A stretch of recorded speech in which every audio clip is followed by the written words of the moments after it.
All right, here we go. All the beer's been delivered. That's good. That's good. Now I got to close the window. That massive delay. All right. Are we up to speed? We're up. We're up and running. Yes. Awesome. Kevin Carter, welcome to the Andy Petronic podcast. I almost said Whole Life Challenge, but it's one and the same. You probably don't know much about that, but I know a lot about you. I know a little bit about you. I was just telling you before we got on. You know, I know a little bit about your the Whole Life Challenge. You know, it seems that I would be an instant like winner on the Whole Life Challenge. It seems that, some of those lifestyle like adjustments and changes have been a necessity for me after what I've done to myself over 14 years in the NFL. I've made a conscious decision that I want to live and live well and live for a long time and be healthy. So there are a lot of things that I do out of fear, you know, for my own personal safety and future, just to ensure that I'll be here, that kind of fall in line with what you're wanting to achieve. Well, that you know, that actually brings me to right very neatly right into the beginning of this that I wanted to introduce everybody to is your philanthropy work. And the thing that drew me immediately to you, like I really, really, really want to talk to you, is the beginning of your video when you say it's not about what happens on the field, it's what happens when the lights go out and you leave the field. What do you do then? That's the measure of your, you call it hero work. Yeah. What can you tell me more about that? Like, where did that come from? What? I think that's a really deep question. You've done this before. I have done this before. Yes. I'm sorry if do we need to warm up on some other? No, that's okay. You know what? I've been told that personally that I'm somewhat incapable of small talk. So I tend to dive into deep conversation with complete strangers. So, cool. So here goes. The term hero work to me is very organic, and it started from a time when I was a child. My mom and dad, you know, a little bit about them. My dad worked for UPS for 32 years. My mom was an accountant that worked for the state, the Department of Revenue. You know, totally self-made. They, you know, they got married at 22 years old, had $400 in their pocket, and they left a small town in South Georgia and moved to Miami. And they started their life and they wanted something better for their two sons. And when I was a kid, I was a dreamer. I was expressive. I was really oversensitive and somewhat dramatic as an adult. But when I was a kid, I had really bad eyes and I had issues. I had problems. My mom had sickle cell anemia, which eventually took her life when she was 56, when I was 29 years old. And but growing up, you know, she was always somewhat sickly. I'm going somewhere with this. And so when she was carrying me, she really experienced a lot of what they call sickle cell crises. And so when I was born and I couldn't see. My eyes were underdeveloped, and it took a little while, and they didn't know if I would have my eyesight. And so when I was a little older, when I was about 4 or 5 months old, is when they found out that I could indeed, you know, after testing, that I could see and everything, I was responsive. And I just turned out to be really nearsighted, which later was fixed with LASIK. But when I was a kid, I had these really thick glasses, and I was pleasantly plump, and I had a bit of a speech impediment. So I had a lot of things that weren't necessarily making me popular on the schoolyard, but I was a dreamer. I was this person that, you know, I would be emotional over things. I would react strongly. My mom, God bless her soul, she was wonderful. She was always telling me that God had something special for me, and that God had a purpose for my life, that I was supposed to be someone who would make a difference.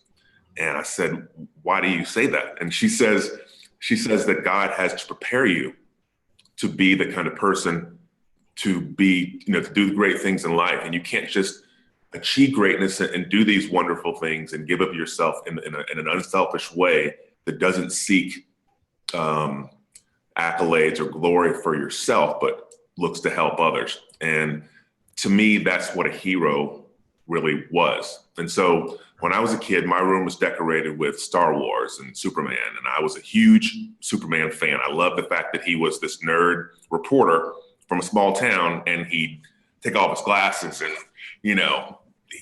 go in a phone booth, and he saved the world. And he was so humble. He was benevolent. He was truth, justice, the American way. He was everything that was good, and he was virtuous. And he didn't use his godlike power for evil. He was, such the perfect person to have that level of strength, so to speak. Everyone can't be bestowed with that because some people would abuse it. So getting back to hero work, for me, I always said when I was a kid, if I ever built a platform, if I ever achieved something great, if I ever did something as to where I was one of those people that kids and people in society looked up to, that I would do things the right way. I would be that leading man. I would stand up for the person that couldn't fight for themselves. I would stand up for the underdog. I would look to help those less fortunate than me. I would look to enrich my community, look to use my platform. And, God has a sense of humor. I think, I'm not really religious as much as I am spiritual, because I think religion, people fight wars and kill each other and, curse each other over religion. But I don't think God really represents any of that. So for me, doing God's work, being that person, I think his sense of humor came into play because I was always saying what I would do. And, as a freshman in high school, I was 5'9". I was still pleasantly plump. I still was not a good athlete. My feet had gotten really big. My arms had gotten really long, and my head had gotten really big, and my butt had gotten big, but I hadn't gotten any taller. And I'm walking around high school about 5'8", about 195, 200 pounds, and I'm in marching band. Okay. I go out for my JV. You and I, but I just got to stop you for a second. That was my whole life growing up. I was a musician. I was a band geek. I was a trumpet player, and that's awesome. Well, when you're in high school, right. I was looking for, how do I get out of this? Like I'm not in the cool kids club, and yet this is what I'm good at. So right. I was kind of stuck. And, that was a big source of spiritual kind of work that I had to do on kind of my, kind of letting go and forgiving myself for judging all the gifts that I was given, but yeah, so go ahead. I'm sorry. I just had to, you and I are fellow band geeks. Yeah. Fellow band geek. Look, I went out for my JV football and basketball team my freshman year, and I didn't make either one of them. I went to a big public high school in Tallahassee, Florida, and they had cuts, and I didn't make it. And I had an older brother. My older brother is 2 years older than I, and he was a complete stud. He was 6'4" by the time he hit his freshman year. Wow. He was, just all world. He was smart. He was good looking, and I was his nerd brother. And I was his band geek brother who was, just a mere shadow of what he was physically. Yeah. God's sense of humor came into play my sophomore year, because over that summer between my sophomore and junior year, I grew about 8 inches. And wow. I grew into just a man's body by the time I was 16 years old. I mean, I was, 6'4", and basically everything I did on the football field made sense. Everything I tried to do athletically, I got better. They said, do this, you'll get faster. I got faster. Do this, you'll get stronger. I got stronger. Here, do this, line up here and run and hit. And it just worked. And so I garnered a lot of success really quickly. And I had one of those, there's an old 80s movie, Can't Buy Me Love, one of my favorite movies of all time. It's where the guy is mowing lawns and he's a pizza delivery guy. And of course, the popular girl in school decides to, remake him. And, he becomes the stud and his life changes overnight. That's kind of what I went through. I went from being this band geek who, girls didn't look at, I wasn't in the cool kids club, so to speak. And then I became this football phenom. And next thing you know, I was homecoming king, and, everything, all world, all American, could go wherever I wanted.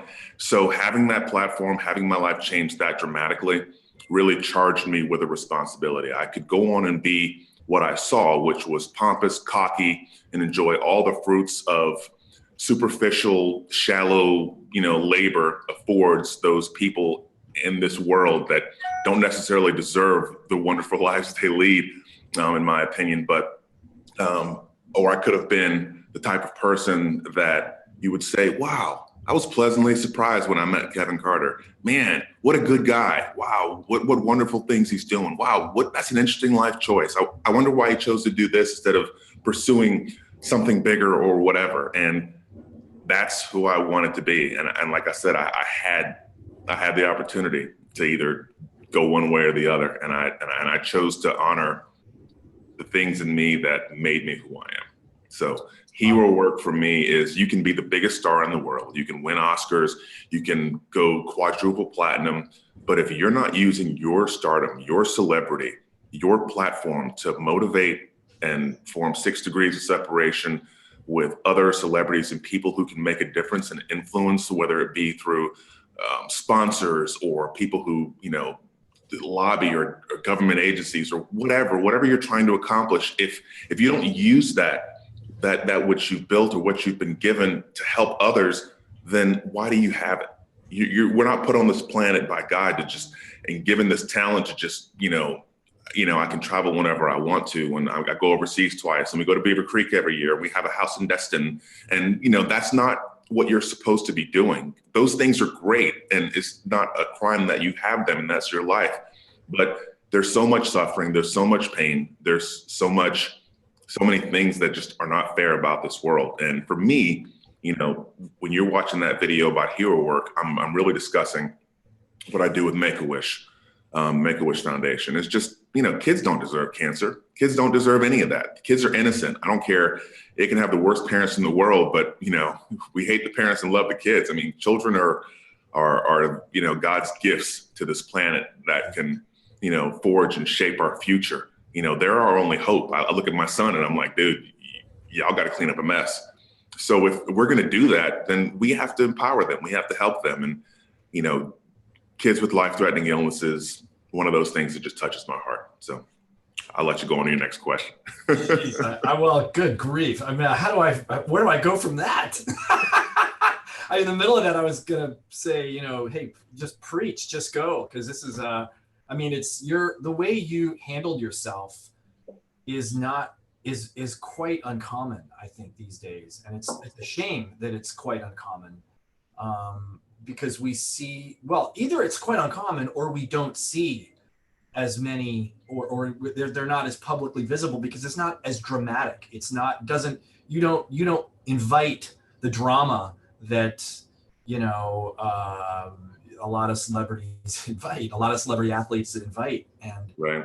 It's not as, I guess, it's not as compelling. I mean, I think it's really compelling, but for some reason, it doesn't hit the, flash news brief because nothing crazy happened. Doesn't move the needle.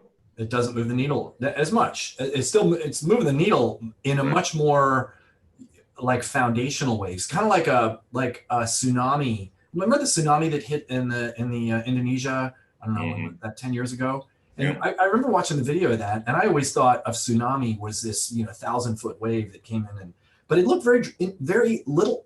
But man, when that thing hit, I mean, it just inundated, and that's more like what I see your work as. You don't really see it coming, and it's not dramatic, and it's not oh my God, but the impact and the drive of that is it's a tsunami.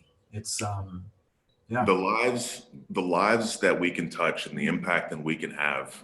I know that, through this one particular event that I do through my foundation, it's called Waiting for Wishes.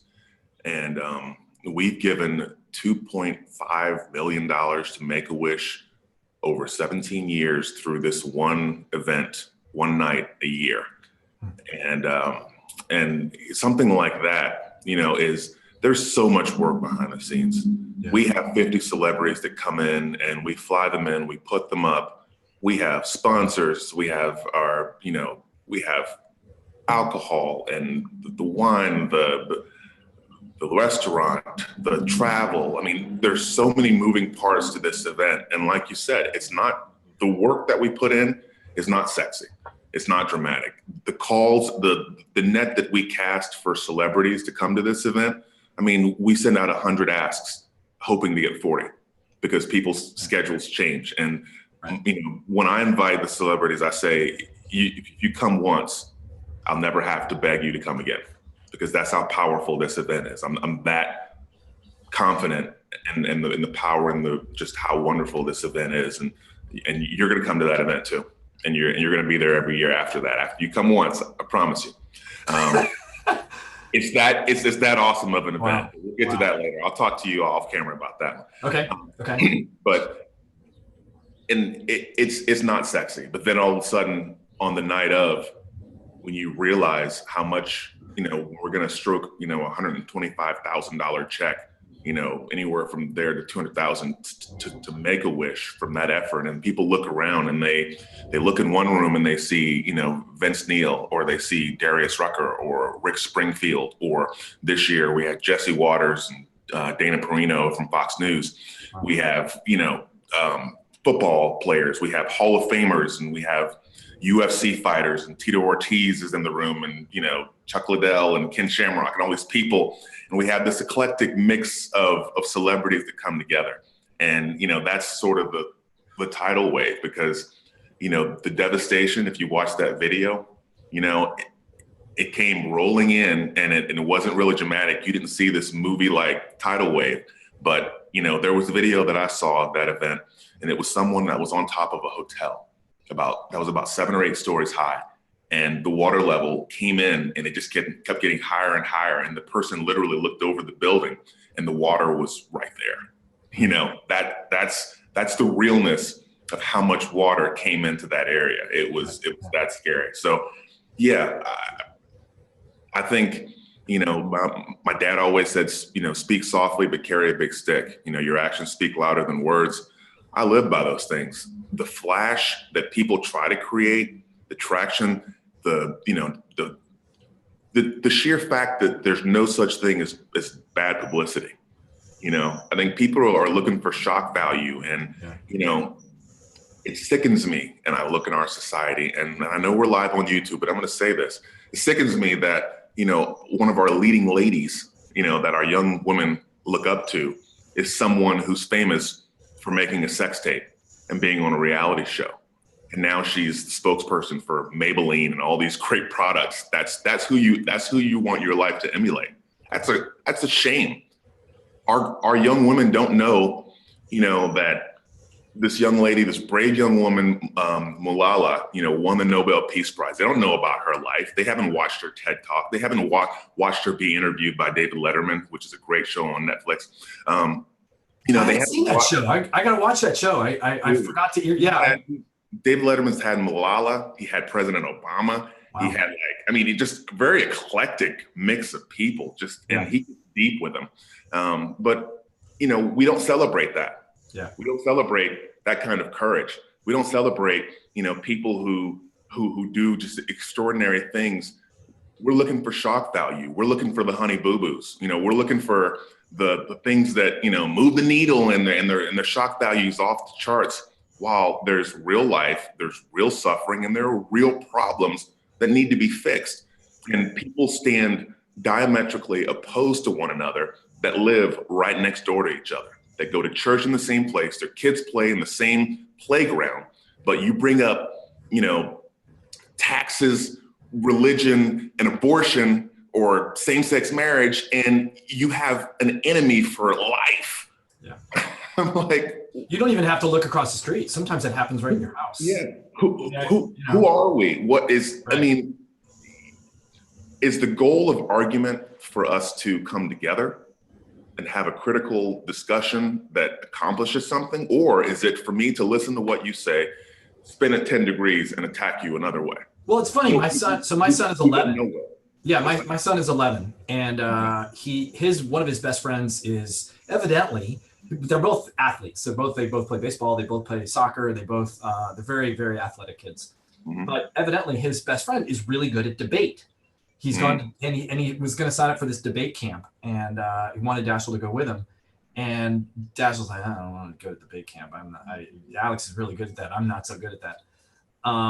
And And ordinarily, I would say, well, if you're not so good at it, maybe it's a good camp for you to attend. But I'm not. Debate is one of those things, like it fits in this category you're talking about. Like, we're teaching kids that it's a good idea to get in a room and learn how to tear apart what someone else is saying, spin it however you need to spin it, to try to convince people that your opinion is the right way. Yeah. And then fight about it. Like, that's something we celebrate. And I don't get, how does that advance the conversation? How does that bring us together? It continues to teach people that is the way to communicate. And there's no communication going on at all. It's two bulls, just going head to head, battling. Yeah.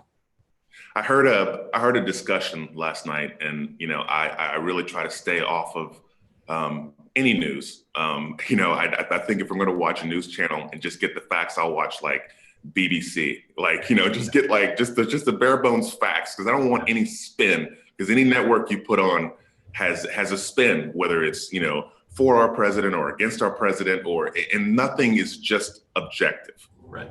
But I was watching a discussion last night as I was turning across the channels, and it was someone who's a famous television host, and I'm not going to name their name, and they were arguing with an activist, and the activist was talking about climate change and the things we need to do, like recycling and things we can do to preserve our rainforest. This is an issue, and we're not trying to put it in your face, but science says, I'm a Superman fan, and Jor-El tried to tell the council that the planet was in danger and was going to blow up, but no one listened to him. So he was able to get his son out on a craft and send him to Earth. But so the science is there, and she's having this young woman is, and I felt so bad for her, because this television host is tearing her apart. She's talking about the hole in the ozone layer, chlorofluorocarbons or whatever, and this is scientific stuff. And she's going on and she's saying that, we can cut emissions by doing this. And if everyone will just, if we can all say that we can recycle such and such, amount of pounds of plastic per week in our household, then we can do this and yada, yada, yada.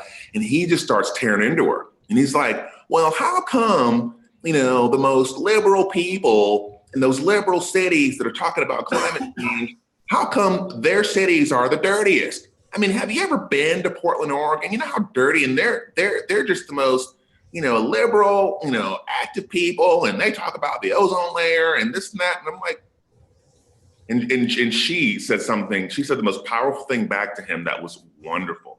And it should have shut him up, but it didn't, of course. She said, we can do both.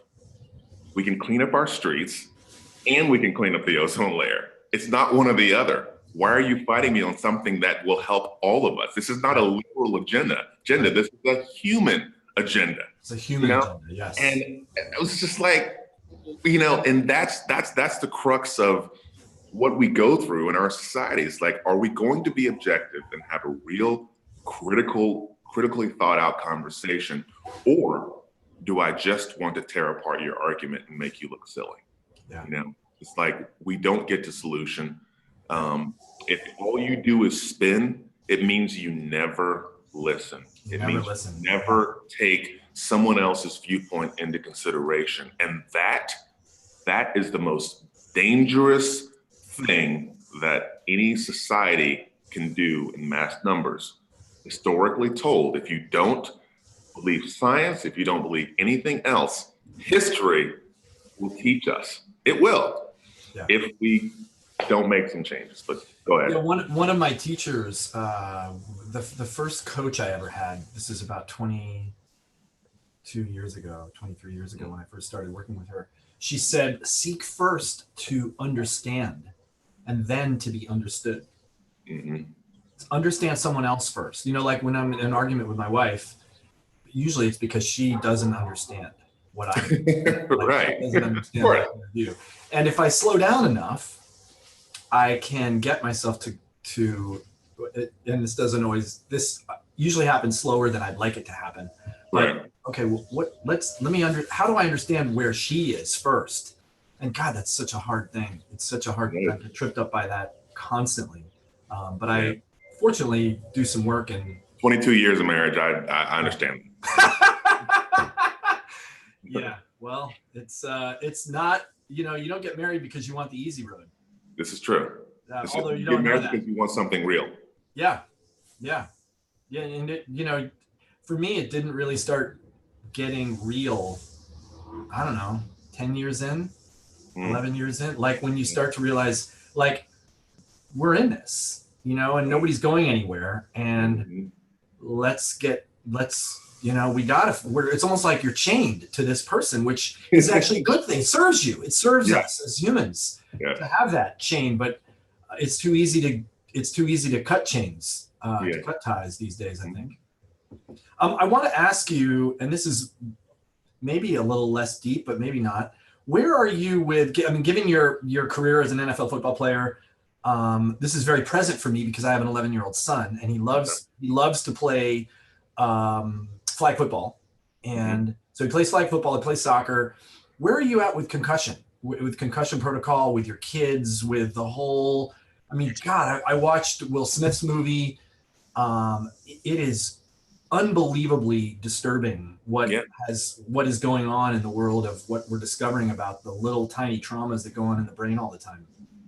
I think the real crime, the real danger here is the years that the knowledge and the understanding of what was actually happening.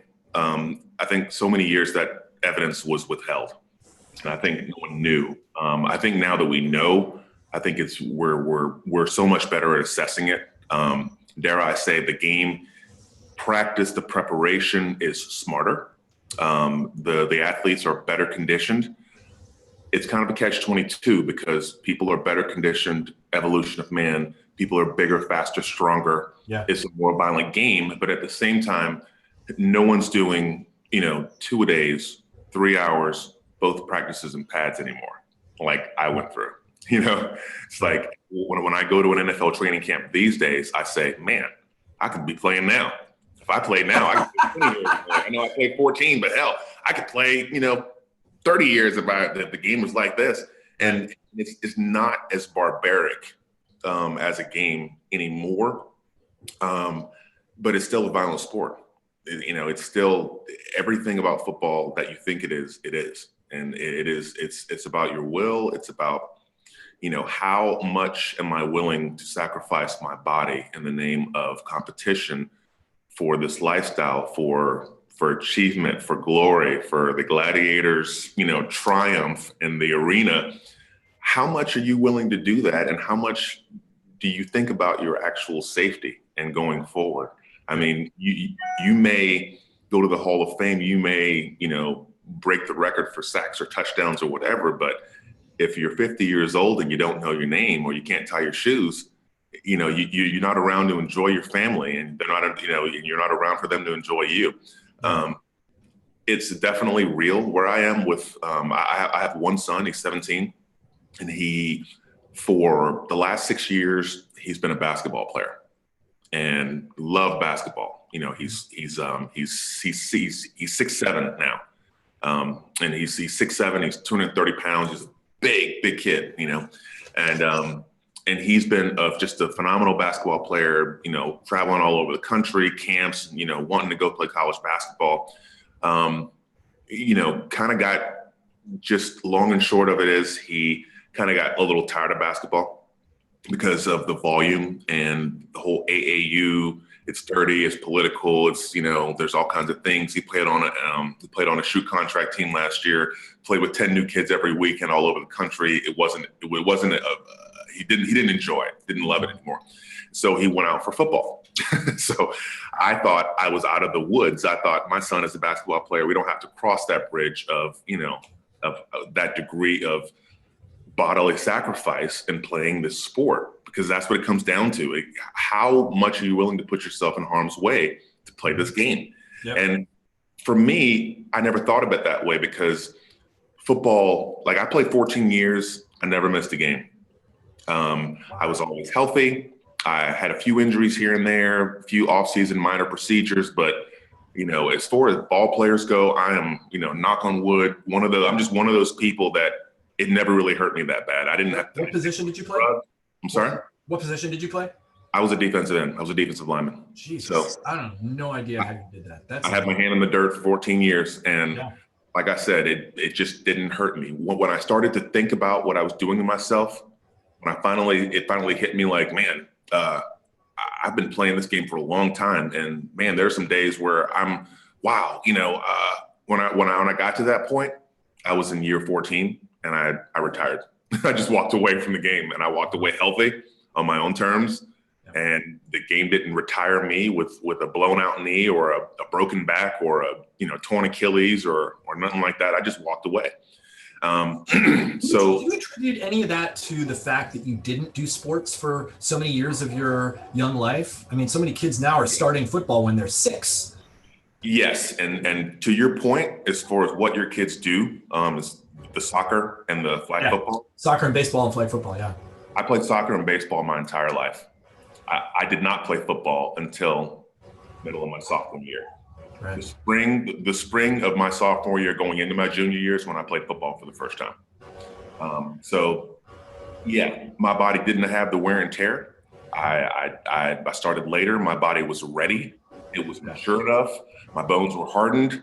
And when I worked out and got better and got stronger, my body came along with me. I wasn't out of balance. I had no bad habits because I hadn't been playing since I was 6. Yep. In my head and doing a bunch of stuff and probably listening to someone when you're 6 or 7 in that Pop Warner football, that's a little dangerous because not everyone knows how to teach the game. Yeah, right. And can you really effectively teach an 8-year-old to hit someone the right way? Yeah, right. I mean, can you really teach children that are that young the proper way to keep themselves out of harm's way and not do something to another child that, may really injure them? It's just, in my opinion, before you've hit puberty, you should not hit anyone in pads. It's interesting because we, I've been coaching baseball now for the past 6 years. And in baseball, I mean, and I never really thought about it this way. Baseball is a thinking man's sport. There's so much, and I think that's why a lot of people drop out of it. A lot of kids, it's not for a lot of kids because you have to be patient. You have to be, it's boring. You're sitting on the field waiting for the ball to come to you. But the moment that ball comes to you, you've got to be ready for action, within a split second. And, one of the ways we were just talking about this last night as to how that prepares you for life. Like I learned as a Marine that I need to be prepared in any situation. So when I just habitually now, when I walk into an airplane or when I go into a movie theater or I go into a crowded space, I'm always thinking, what's my exit plan? Where would I go? Would I dive on top of my kid if there was a stampede of people, and like, how would I do it? And where would I go? And I don't even think about it now. It just happens. But that same kind of readiness has to happen in baseball. But I'm relating it to football. The split second decision you make to dive at a person or, go helmet first at a person or versus not. And whether or not a kid can actually make that kind of split second decision and whether or not it's fair to make a kid. Because in baseball, usually there are no major consequences. You miss the ball goes under your legs. You throw it to the wrong place. Mm-hmm. You throw it over the head of the first baseman or whatever. But in football, those things could happen. But so you could hit them on the wrong way and you're paralyzed. Right. Right. Yeah. Right. So it's something I hadn't really considered. That's really good. It's a look. I am not a fan of youth football.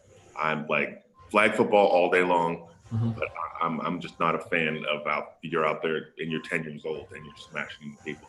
Right. Other people feel differently, but you know what? 14 years in the NFL, didn't start playing until later. We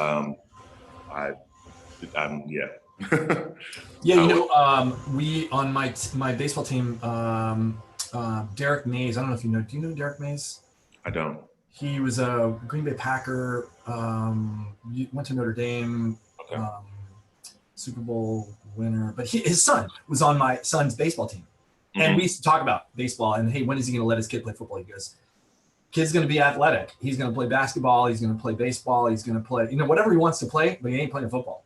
until he gets to an age where, almost exactly what you just said, until he Sure. gets to an age where it's appropriate. But we got to save that because kid's incredibly gifted, and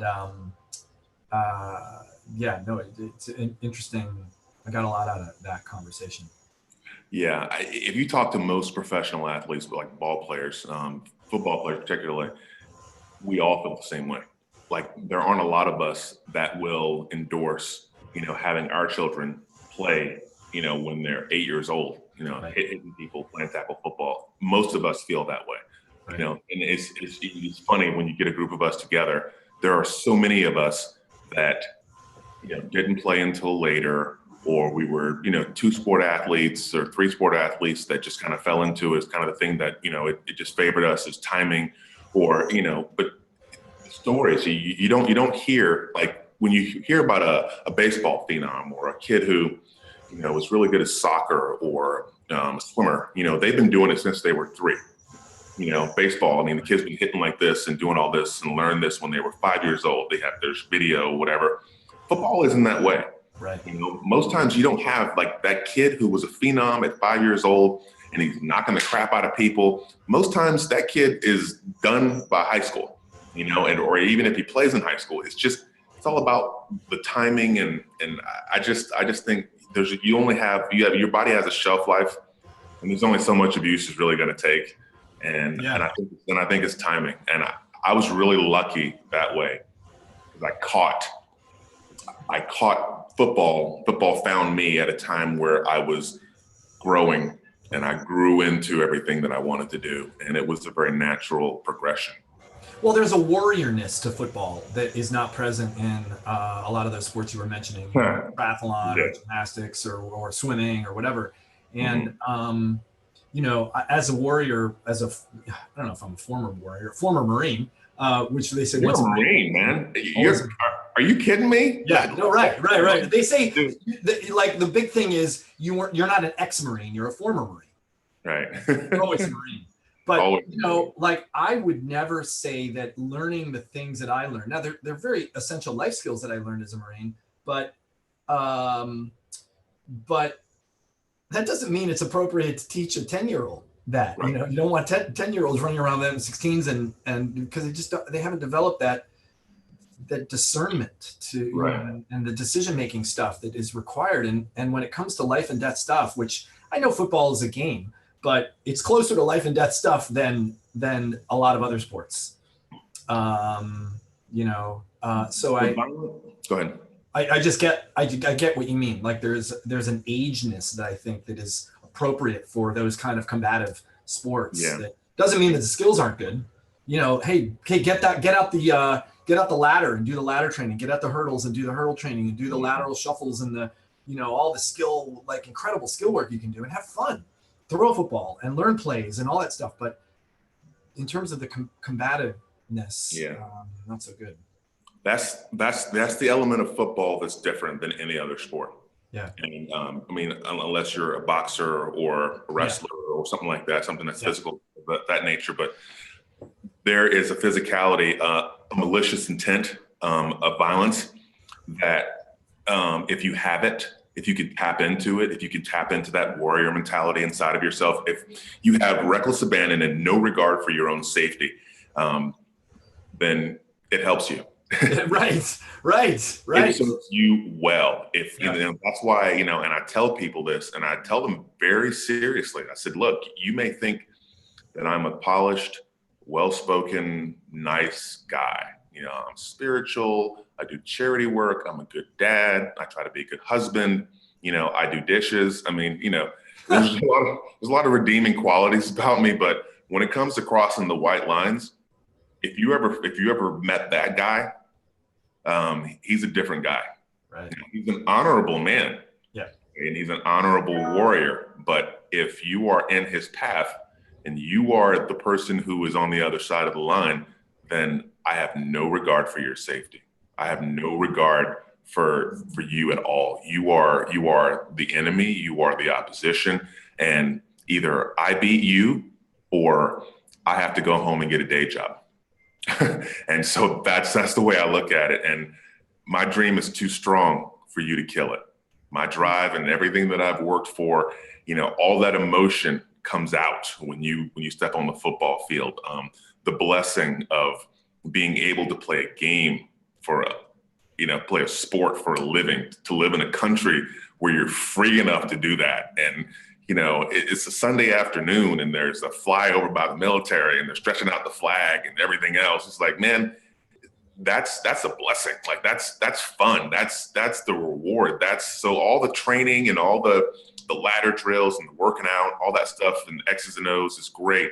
But that heart factor, and I know that's kind of probably consistent with any sport, you feel that motivation and that love, but violence in football, it comes to a whole new level. Yeah. Most of the guys you talk to, football players, we're all husbands and dads, and we probably seem like nice guys, but you being a Marine, I know that there's something in you. There's something in you that, like, when you walk into a theater and you're looking for the exit, and you're looking for, okay, how many windows? Where, I was never in the military, okay, but I think the same way. I'm wired in such a way as to where I'll never sit in a restaurant or in a public place with my back to the entrance. Yeah. If I do, I'm sitting across someone that I trust. Right. Because they got your back. Yeah. One of those little things, and that's. But football players are different, and I just think being a child, when I hear these coaches say, don't be soft, run through and put your head in there. Come on, don't be a P word, rah, rah, rah, rah. And you're like, this kid is 9. I'm like, he just got through making a macaroni thing for his mom for Mother's Day, man. I mean, you're telling him to, to kill this other kid. I'm like, there's time for that. And there's a time when it's appropriate for you to step into that type of aggression, as a grown up, but it doesn't have to come when you're 8. How did your training change? And this is changing gears just a little bit. How did your training change once you got out of playing professional football, being coached, being guided, told what to do, and also having to do it for a living? How do you stay fit now? I guess this is one big question. Sure. I think the evolution of the sport has made it such that it's just like anything else. I mean, the people, even when you're a Marine, it's like the people whose lifestyles aid in what they're doing, those people whose lifestyles go along with what they're doing, the sport will favor. While I was playing football, I was lucky. I married my wife. I married Shima when I was 22. I proposed to her my rookie season in the NFL. Uh-huh. We've been married for 22 years now. And she is a bit of a health nut, does yoga.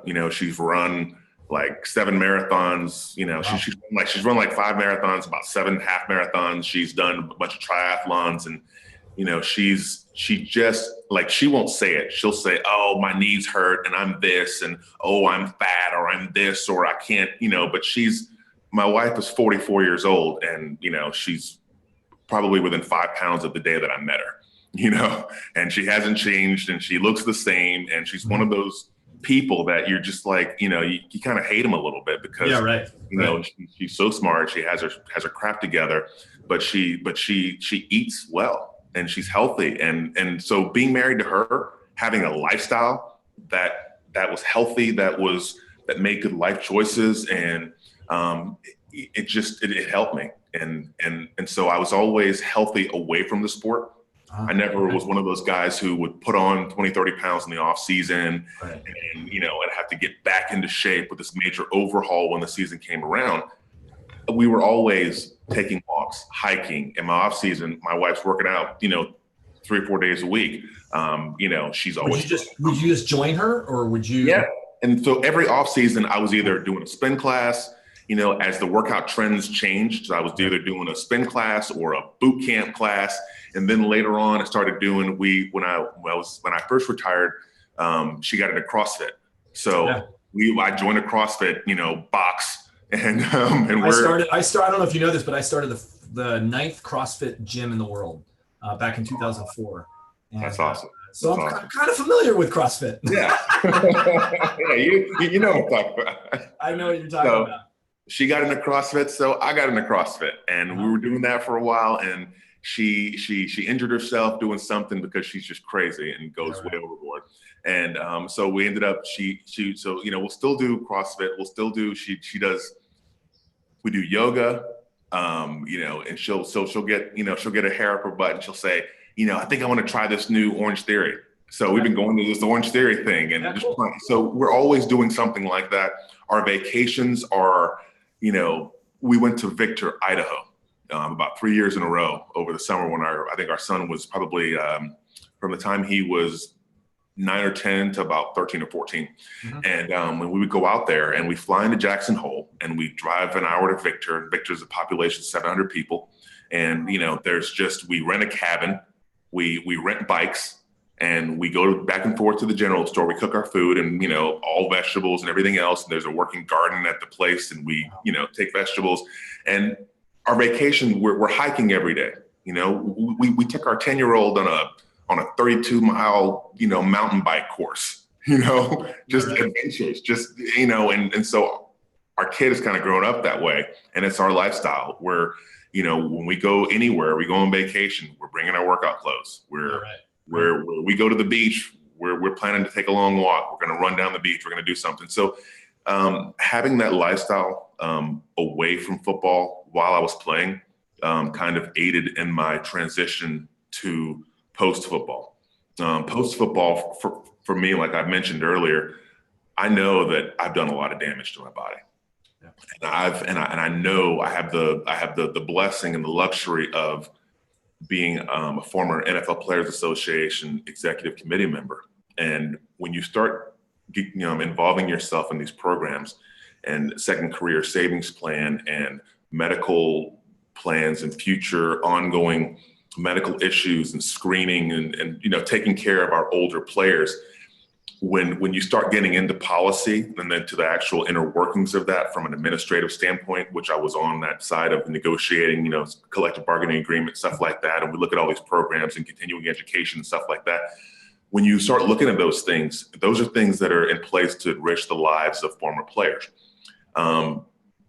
So I had to meet with a lot of these former players. And you meet these guys and they're people that I grew up watching, and they're maybe 15 to 20 years older than me. So they're not that much older, and you start talking to them and some of them look great. Some of them, genetically, man, you're like, gosh, of course you played 15 years in the league. Look at you, you're a 60-year-old man and you're, it looks great. But some people you meet, they're 45 years old and they look like they're 70. They have all kinds of health conditions and things that are wrong. And, I took this, anti-inflammatory, but at the time it destroyed my liver. So, now I'm on dialysis because, I didn't know that, Vioxx or Bextra was bad for me as an anti-inflammatory. And so you have all these issues. And so you meet these people and your heart goes out to them. And, but then you start saying, wait a minute, that's going to be me. That could possibly be me if I don't take care of myself. So look, I made some decisions along the way to play at times when I probably shouldn't. Mm-hmm. I made some decisions at times when my shoulder's separated and it's not going to go back in the joint, they just tape it up and put a little Novocaine in it and I go play. I've done that more often than not, and in the name of competition and that warrior inside of me, but you're going to pay the piper someday. So I am lessening the blow of Father Time. I am continuing to try and outrun that older, decrepit version of myself that's chasing me. He's chasing me. Yeah, right. I get up and I work out, and I finish my workout. I'm like, he's eating my dust. And as long as I keep running, as long as I keep forging forth, and finding different ways to stay fit, and I think it makes all the difference in the world. I have to believe that anyway. So what are some of the most important things that you consider that you do now to stay ahead of that guy that's running behind you? Like in terms of, I know obviously working out, but what are some of the other things that you do? I only drink 3 things. I drink coffee, I drink water, and I drink a little alcohol. So don't drink a lot of alcohol at all. Have about every night before I go to sleep, I pour myself about a half a shot of either bourbon or scotch, and Ah, that's my normal nighttime, ritual. what's your favorite bourbon or scotch? I like Woodford Reserve or Angel's Envy. Mhm. I like Bullet. I like Ah, Maker's Mark. And I'm more of a single malt Scotch guy, so I'm into Macallan. I love Macallan. Yeah, love that Yeah, stuff. A friend of that's mine got me a bottle of, I think it was 20. Was it Macallan 25 or 20? And I oh had no idea at the time. I'd never had Macallan before, and I had no idea what I was drinking. And I started pouring it out for people in shots in the bottle. And he goes, dude, no, before you do that, you may want to look to see what that is. yeah. And I got through half the bottle, and I did that, and I'm like, holy shit, I'm putting this away. I hope they were people. I hope they were people that you cared about. They were. They were. It was my own birthday party, so Okay. yeah, it was worth it. But I didn't know what I was pouring. Yeah. So Yeah. yeah. So for me, I drink tons of water.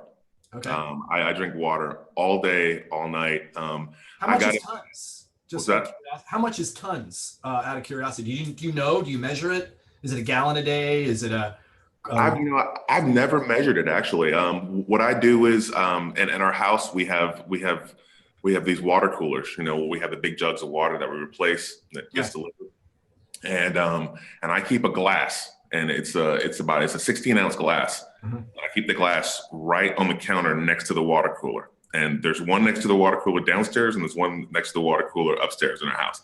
And literally, and my son, he for a while he thought that the glass was magic because it would always be full of water, and he never saw me fill it, you know. And he says, "Dad, why is there always a full glass of water there?" And I'm like, "I drink that glass and fill it up like 10 times a day." And he's like, "I never see you fill it up. I see you drink it, but then I turn around and it's magically full again." So, long story short, basically, I literally walk. Like when I get up in the morning, the first thing I do is walk to the water cooler and drink 3 glasses of water. I literally take down 3 16-ounce glasses of water where I'm like just full of water. Yep. And that usually helps in my morning routine. Uh-huh. Yeah. And kind of gets my body going. And all day, I seriously, like whenever I walk past the water cooler, I drink it. When I'm out, I make sure there's always no less than 2 bottles of water in my truck at all times. Before my workout, during my workout, after my workout, with dinner, all I drink is water all day. I drink 2 cups of coffee usually a day. I may have a cup in the afternoon if I'm dragging a little bit, but 3 cups of coffee, countless glasses of water, probably at least 8 to 10 glasses of water a day, plus whatever I drink outside of my house. So I've never actually kept account, but that's a good thing. I might keep a container and just measure or try to Get some tally idea. Are you, how much. if you drank 10 16-ounce glasses of water a day, that's 160 ounces. You're at gallon and a gallon and a quarter, gallon and a third, about. I So, chug it yeah. all day, every But day. now you're a big guy. So like, Yes. how much do you weigh now? Like now that you're not playing. That's a little personal, man. Sorry. Yeah. No, Well, I almost said sorry. Are you okay sharing how much you're? Yeah. You know what? The first thing I did when I retired, talk about lifestyle change, is I lost 40 pounds. So Wow. I was like probably 310, 315 at my heaviest. By the time I ended my career, so it probably wasn't 40. So by the time I ended my career, I simply couldn't be that heavy and keep the weight, because the older you get, the more Yeah, the the harder that is on all your joints, on stress on your body and joints. So to play a game that I played when I was 27, and could be 315, I could, run all day, run through 8 brick walls, and I'm 310 and and I'm 25, 26 years old, and man, nothing hurts. But when you're 35 and you're still in the locker room and, I couldn't be 310. So I was about 290, 295 towards the end, but immediately I lost like 30 pounds. Like I was down to 260 like that. And I think it was kind of drastic, and people were like, "Are you okay? You know, Right, are right, you right. okay with your health?" And I stopped eating as much because eating had become a chore at that point. Because when you're 35 and you're playing a game with 22-year-olds, you can't eat chili cheese fries for energy. When you're a young man, it doesn't matter what you can throw all kinds of, if you're shoveling coal into the furnace, it doesn't matter if there's a few sticks or rocks or stuff like that. It just goes up in smoke and gets burned and uses fuel, but not when you're 37 years old. Right. So I had to eat clean and eat so much to get the same energy when I was out there. And I got tired of it. That was one of the biggest reasons I retired from pro football, is I got tired of the maintenance. Yeah, right. The maintenance that it took to hydrate and eat. And I had to eat so much to power my body at that point, getting older.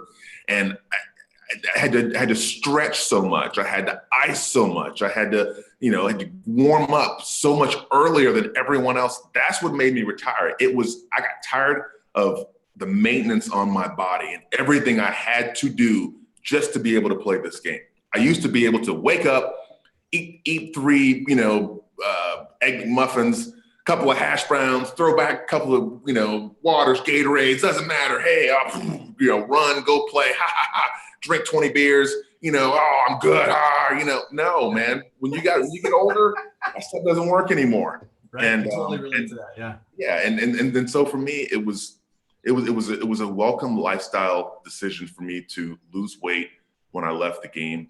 And I wanted to see like how I felt devoid of having this stress on my body. So I didn't do anything for when I first retired. I just stopped.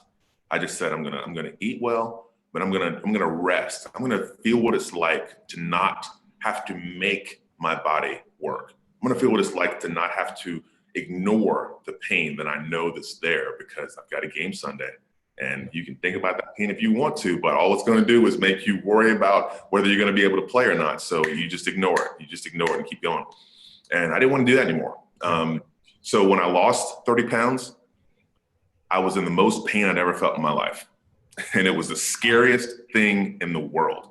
Here I was, 30 pounds lighter. My joints hurt. My insides hurt. Every injury I had ever had came back to me over the course of a month's time. Every day I would wake up and something else felt like I just injured it. Wow. Over my career span. And I think that was just kind of cathartic. My body was kind of going through, finally being able to react to all these things that I've been repressing for so long.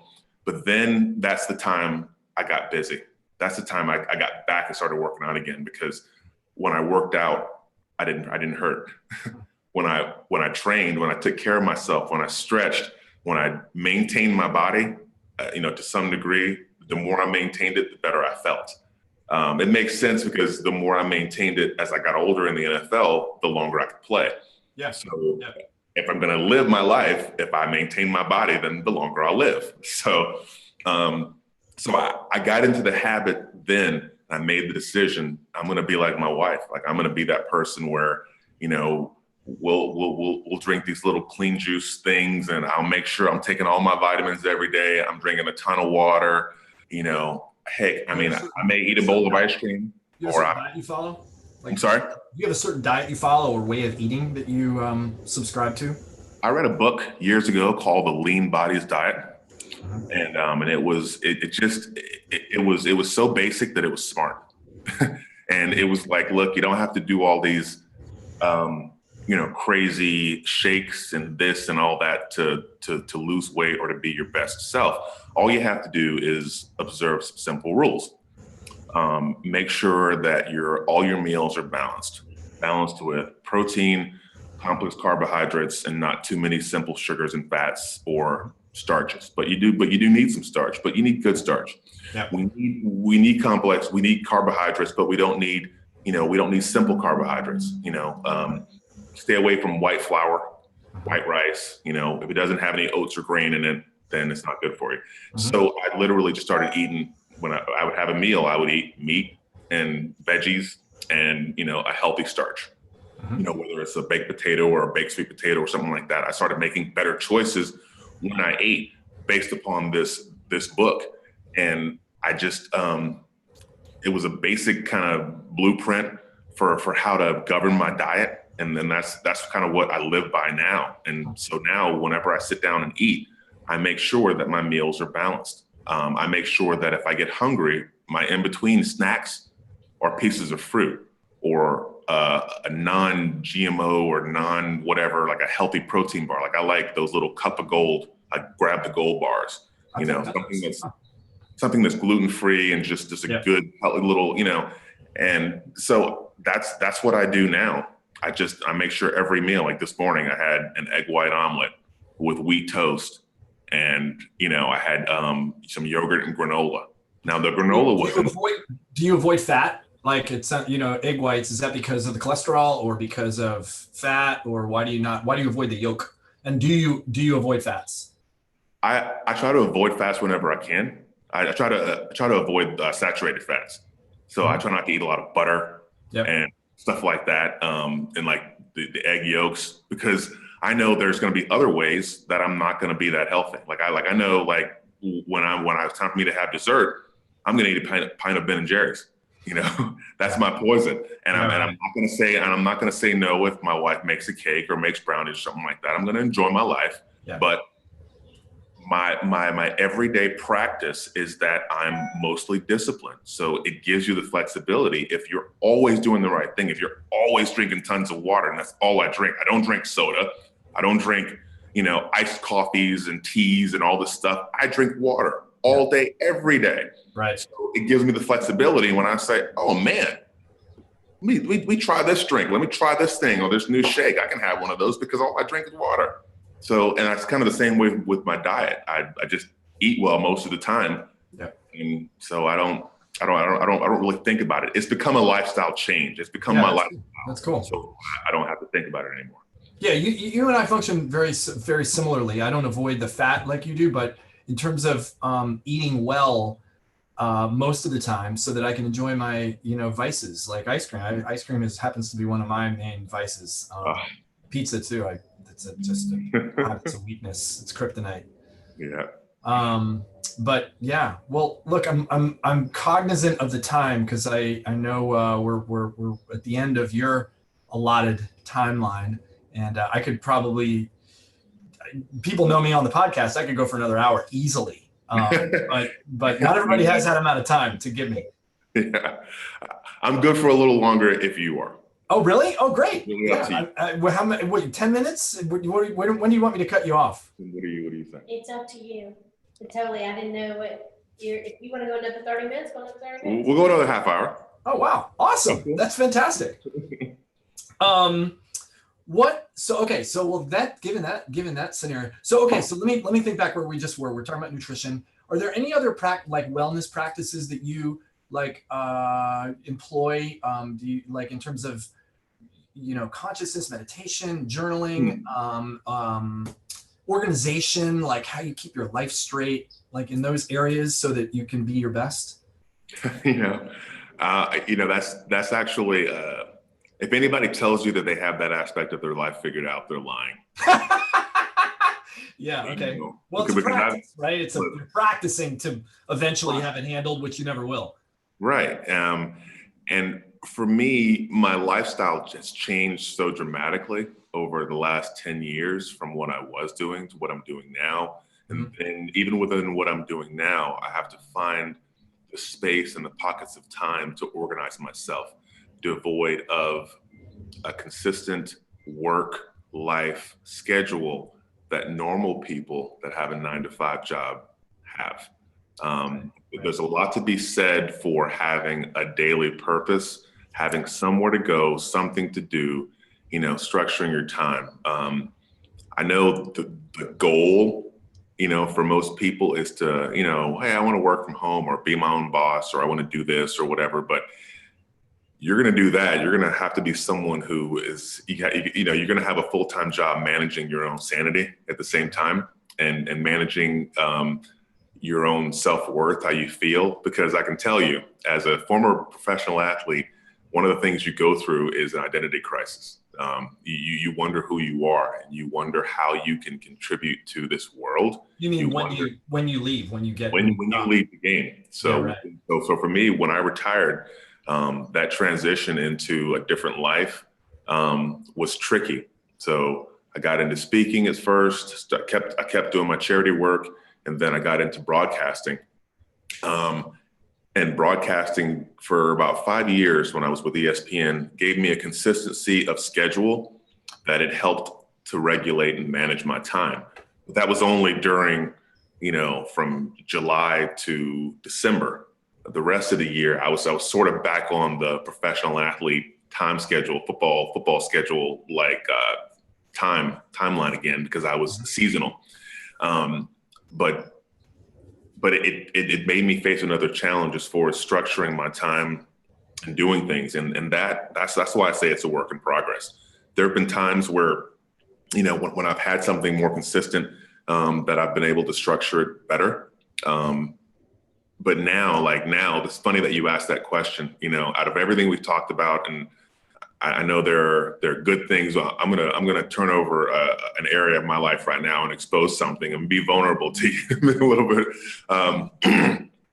That's something that I'm actually really struggling to find right now, is because I know that.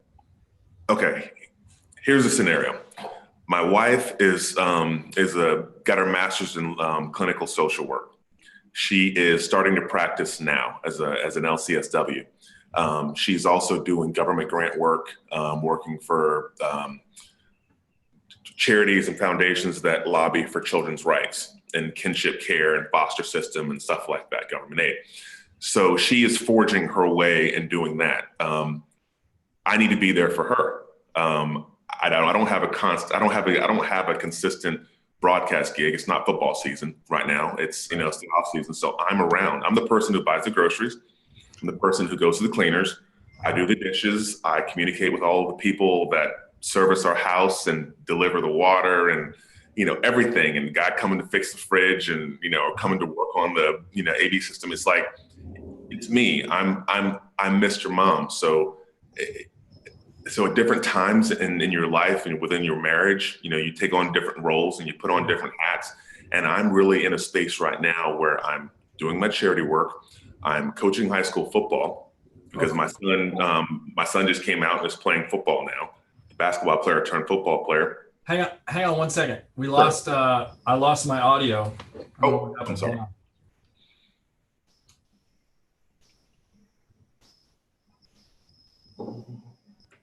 I see what happened. My power went out. I'm like, hold on. That's all right.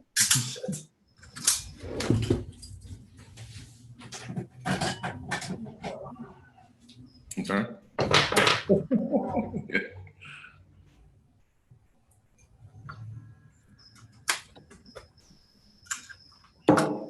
Nice one.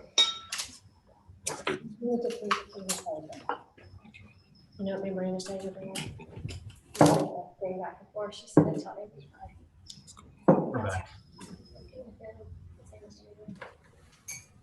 I can appreciate people who we're all caught up in all this, but you can adjust your focus just a little Okay, bit. we're going again, but it's really weird.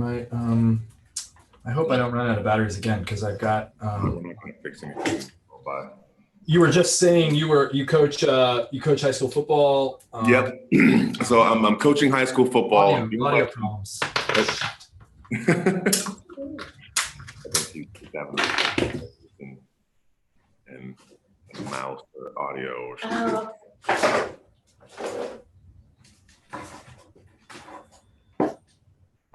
Yeah, I can appreciate people like him. His wife does any type of music producer. Same Okay. thing that Anastasia does. Yeah. And they live in LA. And Anastasia and his wife are like sisters. So he was looking for, that's how I met Okay. all of them. And I love the format of it. I mean, just like you said, it's just get the basics down. What Andy wants to do is help people develop good habits. Yeah. And he's turned into a All right, can you hear me? Yeah, I got you. Okay, Got me. so we're gonna finish this. On my Zoom record, this has never happened before. I mean, I've done 150 of these. And never run out of batteries. So I don't know what happened. But now our audio is going through YouTube only. Okay. And, shit happens. So Yeah, gotta roll. Yeah. So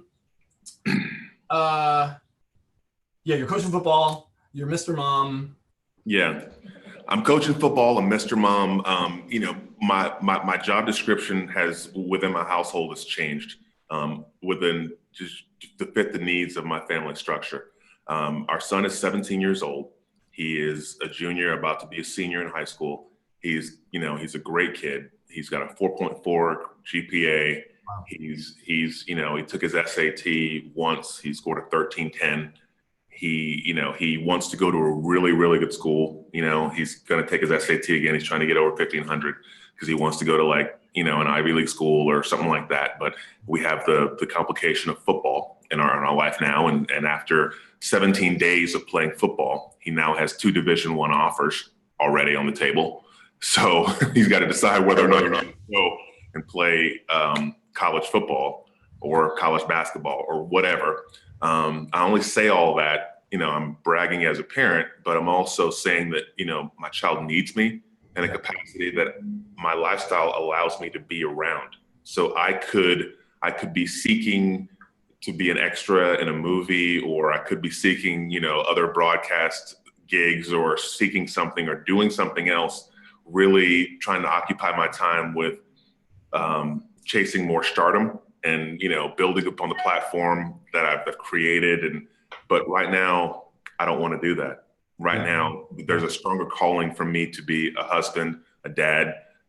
My wife is, she was valedictorian of her high school. She's from Jamaica. She's there on the English school system. So she's brilliant. She graduated high school at like 15 and a half, 16 years old. And I only say that to say that, she's got 2 master's degrees and she's brilliant, but she's chosen to be my wife. She chose to be a stay-at-home mom to give our child the wonderful existence and give me as a dad just the hero reception and structure of my life outside of football. I had such a wonderful wife who created this environment outside of what I was doing. And so I owe that to my family now to be there for them in this capacity. So managing my time and managing structure and everything else right now is it's been a challenge, not because of the obligation, the obligations give me structure. Being there for them gives me structure. So that's the one consistent thing. But the other part of that is, how do I feel about myself and what I'm doing and my contribution? What is my plan going forward? And that's where there's a struggle, because I have to balance, how much you want to chase it, how much you want to forge and do something, and how much you want to be there for your kids and your family and your wife. So that's always a constant thing. But I think right now I'm being called upon in a different way to be there for my family. And that's it's good and it's bad. It's good because you can only give to people within spaces of time in their life when they really need you. Yeah. And, because my wife didn't need me before, but she needs me now. My son needed me in a different way when he was younger, but now he's playing the sport that I played 14 years as a professional, and he's navigating a landscape and that he's never been in before. I can be there for him. And more importantly for me, I get to share in his experience. How awesome is that for us to be that and have that and share that at this time? I'll never get that back. But lifestyle structure, that's the one thing that my wife is trying to forge her own set of tools to be a better social worker, to be a better counselor, to be a better listener. So she gave me a book on mindfulness. And I don't want to mess up this person's name, and I'll have to text it to you or whatever, but it's an Asian name. Uh-huh. And it's this on mindfulness, and there comes from the Buddhist monks, and they practice this mindfulness, really being. Is it Pima Chodron? Is it Pima Chodron? No, it's child not ting or something. It's somebody, but Yeah. anyway, my wife is doing this whole mindfulness, and it's not really a religious thing. It's more of just it's and people mistake it. People think, oh, you're I thought you were Christian. What are you doing? Talking about it like no. It's not. This is the mindfulness to be in your skin, to be present in the moment, to be where you are. If you happen to be in a situation or a circumstance that you don't like, there's a way to find joy and peace and bring that to every situation that you're in. And there's also a meditation that goes along with that. So I'm actually reading this book on mindful meditation and being present, so that I can be a better listener, because I'm really in a service capacity to my family right now. So I'm trying to make that transition. So talk about mindfulness or meditation. I mean, I pray in the morning and I pray at night. That's just a habit I've gotten into when I was a kid. I grew up in just an archaic Southern Baptist church, and we were in church all day on Sunday and everything else. And I'm not quite that churchy or religious-y, but the spirituality is something that has stayed consistent with me within my heart. And it's something that I think, that's who fuels, I think that's the motivation that fuels who we are and what our contribution is to others while we're here on this planet is how we're led, or how God speaks to our heart. It's, why are you here? What are you trying to do? We all get caught up in the rat race, but there has to be an underlying thing or impetus or purpose that we're all working towards. And for most of us, it's love. It's love of something, whether it's love of money or love of your family or whatever. But that mindfulness is what I'm trying to build right now, just to be present in everything that I do, so that I can enrich every interaction and circumstance I find myself in. Well, I think it's interesting, what speaks to me about what you're saying is defining what success means. Like if you project yourself forward 30 years and you're looking back over your life, what would have to have happened for you to be able to say my life was successful? And I think for each of us, there's a different answer. Maybe there's not. Maybe it's all the same, and it's all just love. But I think perhaps there is a way to define that, so you can put in some landmarks, some things okay, I know that success means to me that financial, that's one area, and then emotional, and then relationships or friends or whatever those things are. I think spending time on that question is incredibly valuable, because then you're not just working to work, and I think a lot of people are working you're busy. You're just busy at doing what? And is what you're busy doing leading to your definition of success? And if it's not, well, first of all, most people don't even know. Right. That question stops them in their tracks. Yeah. Most of us are on the hamster wheel of life. Yeah. Most of us are just grinding our gears. We're caught in Groundhog Day, day after day, the same reality, or we're caught in checking off tasks. Yeah. And I find myself guilty of this all the time, and which is why I make lists of things that I have to do. But I can truly tell you this though, man, when I check off those things on the list, it makes me happy. Yeah, right. It really gives me a satisfaction. I agree. Me too. And these days, I'm drawing that motivation and that happiness from, I've got to go to the grocery store. I've got to buy a ground turkey and vegetables because our dog is allergic to everything. So we cook for him now. Wow. So, and I'm the one who cooks for the dog. So I'm thinking in my head, I've got to brown the turkey meat for the dog. I have an Orange Theory class I got to get to. I have to go to the grocery store and because my wife says that she's going to cook, but she wants me to buy the stuff so that she can cook when she gets home from work. I've got to, go and, make these calls because I've got this charity event going on. I've got to call these sponsors. I've got, I have all these little things to do. And maybe 10 years ago, that would have been a different list of things that I would have had to have checked off. Stretch, mobilize, ice, work out, take your supplements. Right. It's all about performance. I totally, yes. But even on a macro scale, just for my life, you talk about happiness and what it looks like. 15 years ago, if you'd asked me what happiness or success would look like at 45, I would have told you, I left the game on my own terms, healthy. I'm doing games or doing broadcasting for this network, and I'm busy. I'm at the ESPYs. I'm backstage of, the Grammys. I'm this and that. Fast forward to reality. I'm 45, and you couldn't pay me to be at that many events. You couldn't pay me to be that busy working and doing all of that. All that stuff is fun, and it's fun to step into that lifestyle every now and then.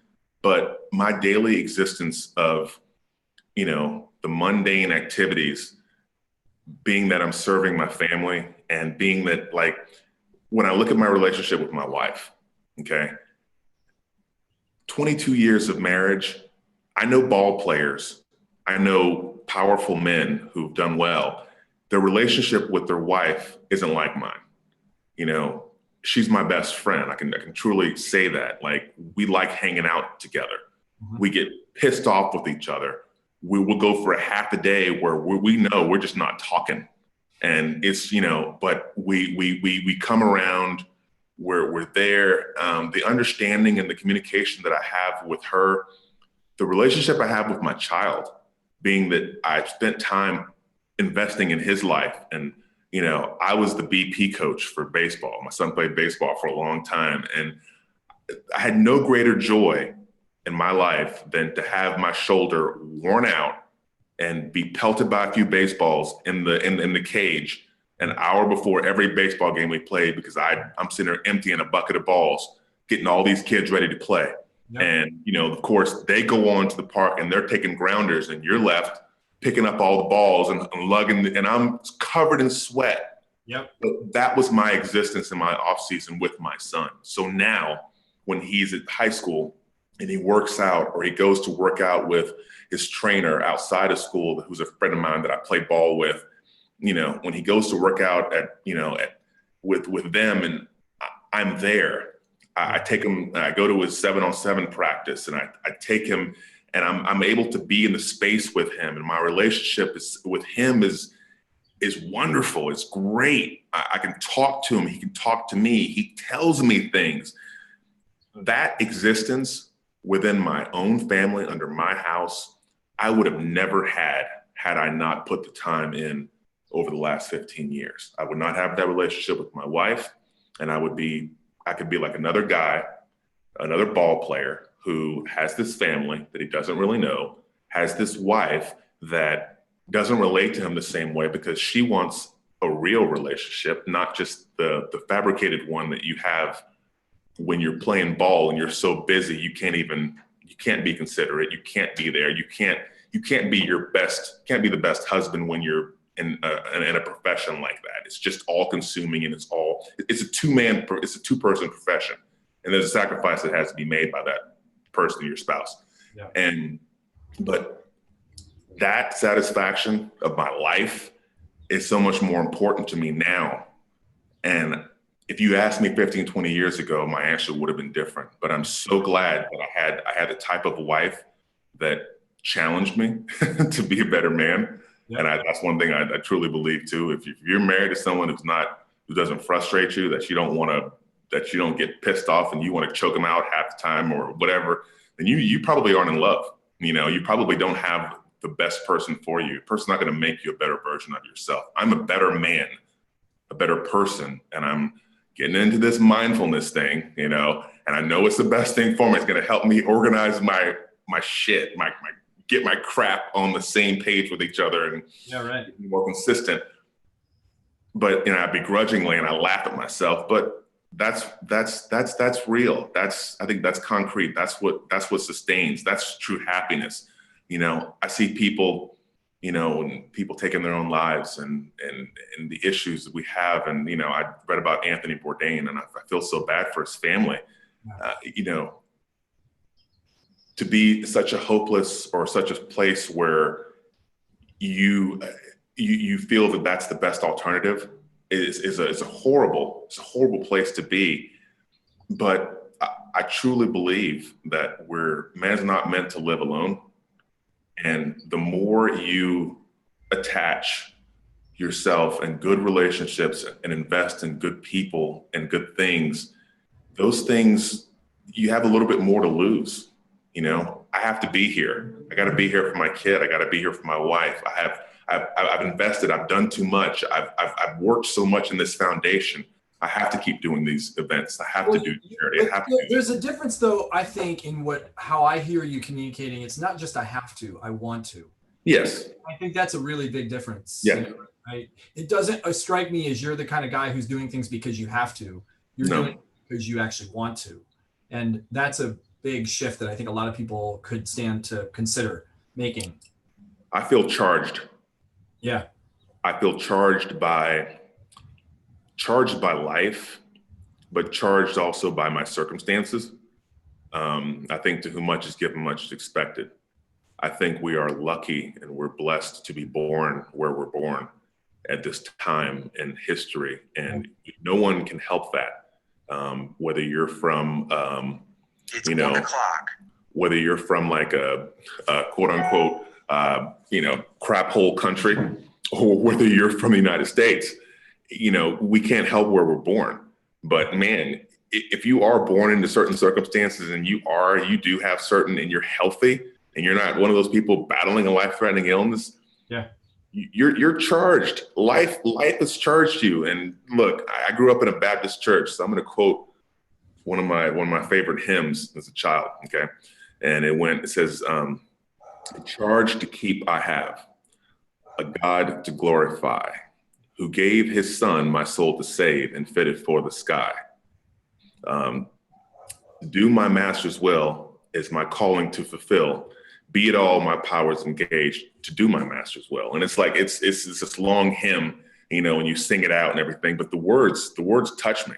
The words say, a charge to keep, a charge to keep I have, a God to glorify. You've been charged because you've been given life. You've been charged because you exist. You've been charged because we're able to, experience love, union with another person, and create life. I mean, we're able to create magic, lightning in a bottle. We're able to bring forth another life that will have purpose and that will affect the world. Miracles that happen around us. That's what charges us with doing the right thing. And that's the thing. That goes back to the whole hero work, Superman complex, and everything else. I'm like, I'm sorry. I'm a good guy. I don't like bad guys. I don't like bullies. I don't like the abuse of power or things that are less fortunate because, and I don't like the idea of thinking that I am more important than a child of a goat herder in Nepal. Why is my life any more important? Why should I have something and that person not? Why? So if that's truly the way you feel, and if you truly feel that, there's no difference and all life is sacred, then you'll live that way. Then if you are that person, when you get to this point, you'll make the right decision. And I haven't always made the right decision. Haven't always been a good man. Haven't always done the right thing. But man, people say, "Oh, you're such a good guy." No, and I tell them, I said, "No, I just try real hard. Right. I just try real hard for those that I care about." I'm sure some people I'm a scumbag, but. Oh, it's 1 second. So I'm showing you, this is my Ring doorbell. My son is getting dropped off. Hey, Dash, are you there? Yeah. So he's getting dropped off. He's at the front door and there's nobody there to let him in. I got to let him in. Can you give me like 2 Cool. seconds? All good. All right. Hang on. Does he know he's at the front door? It's a front door cam when the doorbell rings. There's a little thing you can buy for your front door. Yeah. And it's just this little thing, module that's in the wall, and you can download the app. And when your doorbell rings or whatever, if you're on the Wi-Fi in your house, you can see it. If I want one. Yeah. they're all over now. Isn't that amazing? Technology is advancing rapidly. It's just amazing. So, They have a mindfulness practice with the Whole Life Challenge. really, Mm-hmm. it's kind of a big thing right now. It's kind of a new trend. Yes. Yeah. Woo! Well, man, we've had everything go on in this podcast. Holy cow, this is not normal. But we're definitely you've over extended your generosity with your time, and I really, really appreciate you being here. Hey, one thing I wanted to mention that made me think of the mindfulness that you're working on. I had Michael Gervais on my podcast 2 or 3 weeks ago. He's a sports psychologist. With all these, well, actually, Pete Carroll is his partner from you know Pete Carroll is. And one of the things he talks about in his mindful training, there's something called the default mode network that is the part of your brain that is on when nothing else is going on. And its focus is on me. Everything like it's this voice that if you don't know what voice I'm talking about, it's the voice that's telling you that, what the hell is he talking about? That voice. There's a constant voice, and it's called the default mode network. And he talked about in the podcast about how elite performers are able to shut that off when they're in their flow state. And that probably is true of an NFL football player or of a guy like Alex Honnold who climbs, without ropes up to Half Dome or El Cap. And mindfulness or meditation is normal people's, like us, access to shutting off that default mode network. It's really fascinating. It gave me a renewed interest in meditation because I've always struggled with keeping a regular mindfulness practice.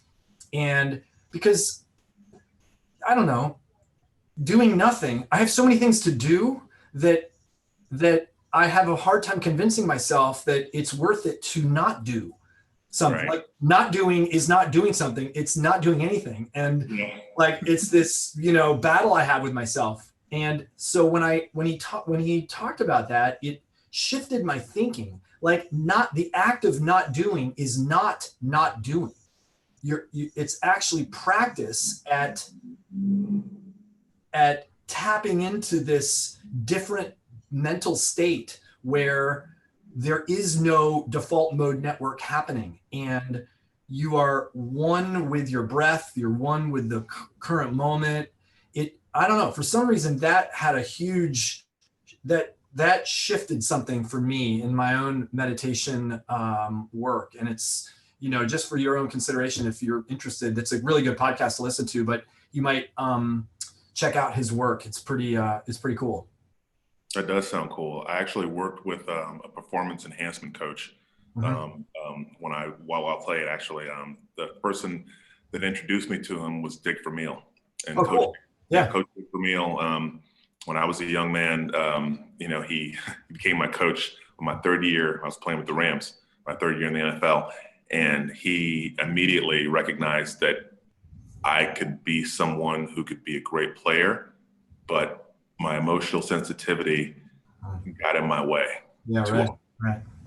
That identity, turning on that switch, becoming that beast or that warrior or whatever, being sure of oneself, turning off the voice, turning off the default mode voice, and being able to just be present and just concentrate on what you're doing. Not worrying about the pain and the finger that I just broke, or the fact that I just got pancaked, or I jumped off sides. No, be present, be in the moment. 6 seconds at a time. Each play, each rep, each snap. Yep. And he helped me, find so many different things. But I think now the funny thing is I'm coming into this mindfulness. I'm being introduced to this mindfulness, and it's sort of bits and pieces of what I learned working with Phil, a person whose name's Phil Toll, and that it'll be interesting as I start this mindfulness practice. where it will lead. But I think having that focus and having, at the same, it's funny. I think we should maintain a balance between not taking ourselves too seriously, but also taking ourselves very seriously. Yes. Yeah. We can't think that, what happens to us and it's just the end of the world and we can't dominate everyone else's circumstances with all of our crap and just, we take so much, there's so much moving when we move and so much affecting, but at the same time, if no one else pays attention to the finite details of your life and making you better, how are you ever going to be your best self? I tell my son, I'm like, look, dude, you have to take care of yourself. You have to take care of yourself, in order to take care of someone else, in order to be the best leader, to be the best version of yourself, man, you got to be your biggest cheerleader. You got to have healthy thoughts in your head. You got to do. And my message to him is just, put your hands out like this, and I'm like, what do you see? And it's like, I see my two fingers. And I'm like, no. Like, there's a little box, right? You're forming a little box. I'm like, you put your hands out. It's lights, camera, action. This is your movie, the movie of your life. What is it? Is it a tragedy? Is it a triumph? Is it an action adventure? Is it a drama? What kind of a movie is it? And I'm like, you're living your reality. You're living the greatest story that you will ever experience. The greatest movie you'll ever watch is a movie of your life. You're writing the script and acting it out and being the director. Yeah. You want a reality show? I'm like, this is your reality show, man. I'm like, so you have to regard your circumstances and how you do things as being important. I'm like, it's okay for you to, because he's a really unselfish, giving, soft-hearted kid. He's a lot like me, and he's, and he sometimes he's not as aggressive or he's not as, you want your children to be tough. You want them to be able to take care of themselves and you want them to have a little edge to them because this world isn't a nice place. So you want them to be able to be comfortable enough in their skin as to where they're nice, sweet, benevolent, nice people, but you want them to have that asshole right in their back pocket, pull out whenever they need them. So that to me is, talk about mindfulness, keeping that balance between those two things, between those two pieces, parts of yourself, and also being effective to those around you, I think is what I'm trying to do at this point in my life. Well, I whether you think it or not, I mean, the impact that you're having on the world, whether it was just with your son, I mean, that to me, it's one of the greatest things we can do as humans, as dads, even as moms, whatever, is to raise our kids in a way that lets them go out and be the leaders of tomorrow, that the legacy that we leave. So I really am greatly enrolled and inspired by your story, and appreciate everything that you're up to, because it's making a difference. Maybe the refrigerator repair guy and the dealing with the stuff around the house is the struggle, but the big things that you're up to, the commitments that you have toward your own life and your success are really honorable, and I really appreciate you and what you're doing. Thank you. The biggest thing that I think for me at this point in my life is to be able to look in the mirror and like the person that I see. Yeah. So sometimes my ego has to be put in check, because when I turn on the tube and I see someone else, or I see someone broadcasting, or I see something, or I'm like, oh, I could do that, or I could be doing this, or, and you think it must not be for me. It's not where my life is taking me right now. And I have to be mindful, and I have to be happy and satisfied, and I have to be present in my own circumstances in order to do justice and honor to the piece of myself for where life is calling me to be.